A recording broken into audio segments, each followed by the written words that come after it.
अस्सलामुअलैकुम my YouTube family, कैसे हैं आप लोग। उम्मीद करता हूँ खैर खैरियत से होंगे। आज चलते हैं उम्रा के लिए। एक नए व्लॉग में आपका इस्तकबाल करता हूँ।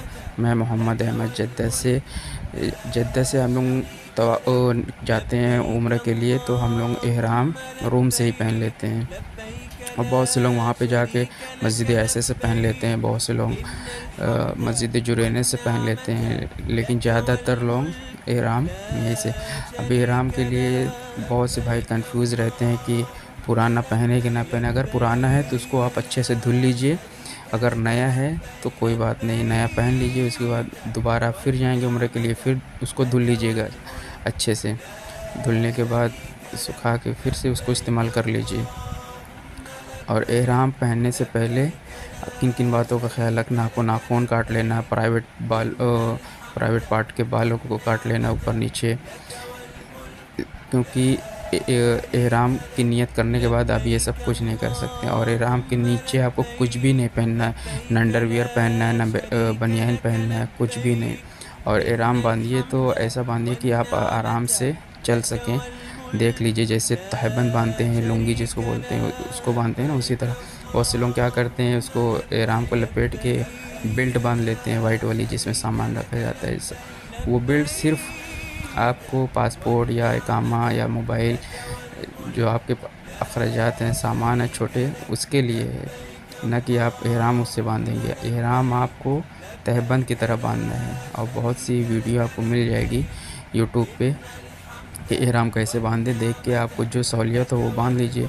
और ये जो स्क्रीन पे आपको स्लीपर दिख रही है, यही स्लीपर आपको पहनना है, इसी टाइप की। और बहुत से लोग वहाँ क्या करते हैं, स्लीपर हाथ में लेके वो तवाफ़ करते रहते हैं। ये तो बेअदबी है, ये अदब के ख़िलाफ़ है। तो आप अपना बैग ले लीजिए, बैग में पीछे टांग लीजिए। एक छोटा सा बैग होता है थैला टाइप का, उसको ले सकते हैं, उसमें टांग लीजिए या साइड में टांग लीजिए। हाथ में लेके न चलिए, बेअदबी है, ये अच्छा भी नहीं लगता। बहुत से लोगों को आपको लोग वैसे लोग मिलेंगे वहाँ पे। बहुत से लोग हाजी क्या करते हैं, ये वाली मस्जिद में पढ़ लेते हैं उसको, एहराम को। जो हाजी मक्के में हज उम्रा करने के लिए आते हैं, वो जैसे बाहर के हैं, इंडिया पाकिस्तान के तो बहुत कम आते हैं, बांग्लादेश के जद्दा घूमने के लिए न। बाकी ज़्यादातर हाजी जद्दा आते हैं घूमने के लिए। जद्दा में कॉर्निश ब्रिज है, रेड सी मॉल है और फ्लोटिल मस्क है। तो ये सब जगहों पे वो लोग ज़ियारत करने आते हैं। आप भी आ सकते हैं, अगर 5-6 लोग हैं, ज़्यादा लोग हैं, आप एक टैक्सी बुक करिए। टैक्सी बुक करके आप जद्दा विज़िट कर सकते हैं, घूम सकते हैं। एक दिन में इंशाल्लाह आप पूरे ज़ियारत कर लेंगे, घूम लेंगे जद्दा में। हाँ, चलिए उम्रे की तरफ आते हैं। वहाँ पे आपको हो गया, नहा गुस्ल कर लिया, सब बाल साफ़ कर लिए, नीचे कुछ नहीं पहनना। उसके बाद आप, अगर मकरूह वक्त नहीं है, 2 रकात नफल पढ़ लीजिए। अगर आपको हाँ अतर लगाना है, अतर लगा सकते हैं, सुन्नत है, लेकिन नियत से पहले। एहराम बांधने के बाद नियत कर लिया आपने तो आपको कुछ भी नहीं लगाना है, नाखून ना काटना है, नहीं ना अतर लगाना है, कुछ भी नहीं। ये सामने क्लॉक टावर दिख रहा है, ये अब हम लोग आ गए। और आपको तलबिया पढ़ना है, स्क्रीन पे दिख रहा है, ये तलबिया 3 बार बुलंद आवाज़ों से पढ़ना है। औरतें हैं तो वो इतना पढ़ेंगे कि सिर्फ उनके कानों तक आवाज़ जाए। फिर आपको मस्जिद अल हरम की तरफ आना है। जैसे कि हम पहुंच गए हैं, टैक्सी वहाँ से आती है बाब मक्का से, बलद से। बाब मक्का एक जगह है, वहाँ से मक्के तक का 25 रियाल लेती है। बहुत से लोग 20 रियाल लेते हैं, 15 रियाल लेते हैं। रमज़ान में इसका किराया बढ़ जाता है, 40 रियाल 50 रियाल हो जाता है, क्योंकि रमज़ान में बहुत भीड़ रहती है, बहुत ज़्यादा लोग आते हैं इसलिए। तो आप कोशिश करें कि जल्दी निकलें, क्योंकि रमज़ान में ग्राउंड फ्लोर में जल्दी जगह नहीं मिलती।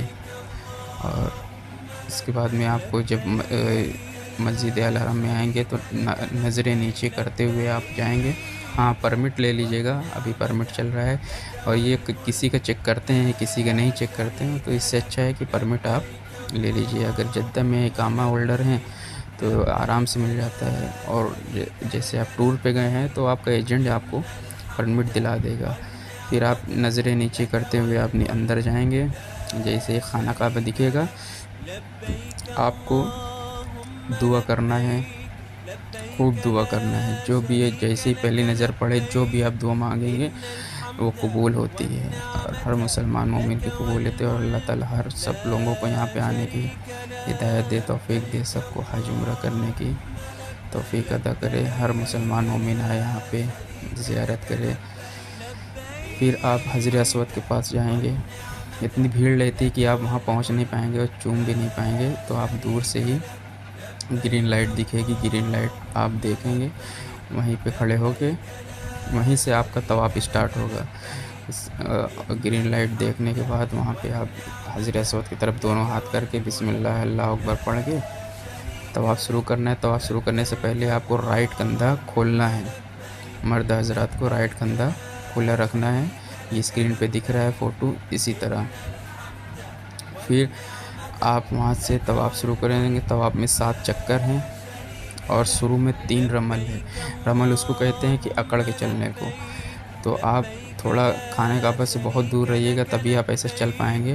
और जैसे जितना करीब रहेंगे खाना काबा के, तो आप अकड़ के नहीं चल सकते, क्योंकि वहाँ पे बहुत ज़्यादा भीड़ रहती है। और खाने काबा के जितने करीब रहेंगे तवाफ़ उतनी जल्दी मुकम्मल होता है, मतलब कम चलना पड़ता है, ज़्यादा दूर रहेंगे ज़्यादा चलना पड़ेगा। तो आप ज़्यादातर तीन रमल करने के बाद आप करीब धीरे धीरे होते रहिए। जब पूरा 7 चक्कर होने के बाद आप आएंगे मुकाम इब्राहिम के पास।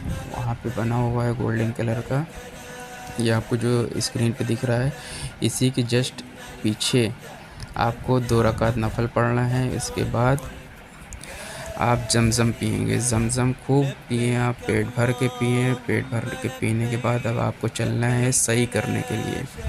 सही करने जाएंगे। याद रखें, एहराम की हालत में तवाफ़ करते वक्त आपको ना खाने काबा को छूना है, क्योंकि उसमें अतर लगा रहता है गिलाफ में। तो बहुत से लोग क्या करते हैं, जाके लपट जाते हैं, खूब छूते हैं।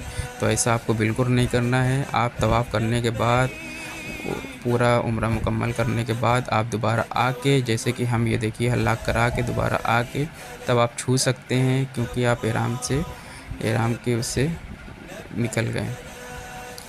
मुकम्मल करने के बाद आप दोबारा आके छू सकते हैं। खूब छूइए, फिर हजर असवद भी चूम लीजिए। फिर उसके बाद में आपको सही करना है। सही करने के लिए ये दुआ स्क्रीन पे दिख रही है, आप इसको पढ़ लीजिएगा। और वहाँ पे स्क्रीन पे दुआ चलती रहती है, और वहाँ पे लाइट है। वहाँ पे सही में क्या है, सफ़ा से मरवा 1 चक्कर है। मरवा से सफ़ा आएंगे फिर दूसरा चक्कर हो जाएगा। वहाँ पे भी 7 चक्कर है, लेकिन बहुत से लोग कंफ्यूज हैं। ये देखिए खाने काबा यहाँ सफ़ा से दिख रहा है, यहाँ पे खूब दुआ करिए यहाँ पर भी। और फिर यहाँ से आप ये दुआ पढ़ने के बाद आप चलेंगे आगे। फिर वहाँ से सफ़ा से जाएंगे मरवा, फिर वहाँ पे दुआ करेंगे खाने काबा की तरफ। फिर वहाँ से आएंगे मरवा, सफ़ा, फिर वहाँ पे, तो ऐसे करते हुए सफ़ा से स्टार्ट होगा, मरवा पे आपका मुकम्मल हो जाएगा। और वहाँ पे मरवा के पास सब लेडीज़ भी और जेंट्स भी खड़े रहते हैं, कैंची लेके बोलते हैं हल्लाक हल्लाक। तो वो लोग क्या करते हैं, थोड़ा सा बस ऊपर का बाल काट देते हैं। तो ये सही नहीं है, दुरुस्त नहीं है। अगर आपको बाल कसर करवाना है तो 1 पोड़ के बराबर पूरे सर का 1 पोड़ तक कसर करवाना है। लेडीज़ हैं तो पूरी चोटी को पकड़ के 1 पोड़ तक काटना है। जेंट्स हैं तो उनको 1 पोड़ तक पूरे सर के बाल का करवाना है। नहीं तो हल्लाक करवा लें, सबसे अच्छा है, टकला हो जाए। उसमें क्या है, आप सल्लल्लाहु अलैहि वसल्लम ने उनके लिए 3 बार दुआ करी। जो कसर करवाते हैं, बाल कटवाते हैं, उनके लिए 1 बार दुआ की है। तो ये आपके ऊपर है कि आपको क्या करवाना है। हम तो हर बार हल्लाक करवाते हैं। फिर आप एहराम के उससे निकल गए। अब आपका उम्रा मुकम्मल हो गया है, तो सब कुछ। अब आप दोबारा फिर से अंदर आ सकते हैं। अंदर आने के बाद खाना काबा को छू सकते हैं, गिलाफ काबा को, और हजर असवद को भी चूम सकते हैं। उसको भी लाइन लगा के, किसी को तकलीफ़ ना दें। और ये फिर मुकम्मल होने के बाद आप बाहर से मरवा के रास्ते से यहाँ निकलेंगे। इस रास्ते से गुज़रते हुए रास्ते में आपको जमज़म भी मिलेगा। जमज़म में खूब पीजिए। पीने के बाद फिर आप चलेंगे। यहाँ से जब बाहर निकलेंगे सामने टॉयलेट पड़ेगा, हम्माम, वेस्टर्न टॉयलेट जिसको जो 2 नंबर है, उसी की जस्ट पीछे सफ़वा टावर है। उसी के 3rd फ्लोर पे हल्लाक है, हल्लाक की दुकान है, फूड कोर्ट है। ये देखिए ये फूड कोर्ट है। इसी की लास्ट में आप जब जाएंगे, अगर आपको समझ में नहीं आ रहा है तो आप किसी से पूछ लीजिए। और वहाँ पे लड़के बाहर खड़े रहते हैं, हल्लाक हल्लाक चिल्लाते हैं। जब आप जाएंगे लास्ट में 6-7 दुकान है हल्लाक की, सैलून की, वहाँ 10 रियाल लेते हैं। उस 10 रियाल देने के बाद आप आराम से, अब आपका उम्रा मुकम्मल हो गया।